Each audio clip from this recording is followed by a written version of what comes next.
हाय hello नमस्कार friends, welcome to my channel Odia blogger Umesh. चलते ए फ्रेंड्स देखा राति पाई गलानी ऑलरेडी देखुंत। एबे आमे जिबा बुलिबाकू राजवाड़ी जोटा कि होची आम घर टू 5-7 किलोमीटर दूर रे केन्द्रापड़ा जिल्लार राजकनिका ब्लॉक रे अवस्थित। चलते एबे एंट्री करबा भीतर को कौन अछि सेठी देखिबा। ओ भाई देखिबाकू तो बहुत सुंदर लागुची और बहुत पुराना भी लागुची। लगुच तो ये भूत मैंने जरूर थे सांग मैंने। चलतु देखा पछरे कौन रहस्य अच्छी सतरे भूत मैंने अच्छा कि राजा और राजा मैंने रही एंट्री करवा भीतर को। चलतु आम विशेष सूचना जान पाइलु कि रक्षणाबेक्षण चलती महलार मरामती चलती भीतर को आलाव ना।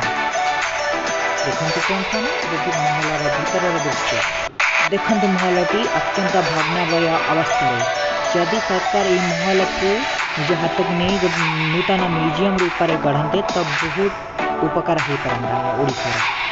बस जानते तो केन्द्रापड़ा जिला बहुत पछरे रही जाए कौन कर मैंने जाए बहुत मजा कलु। आम भाई भौणी मैंने बुलवाई जाइलु ठीक सन्धार।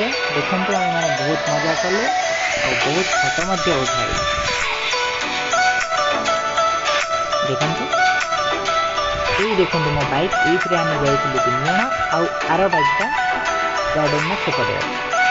देखो महलार भीतर दृश्य देखो आम जाए केते मजा करूँ। आपण मैंने भी आसतु मजा कर जातु और ब्लॉग केमी लगे।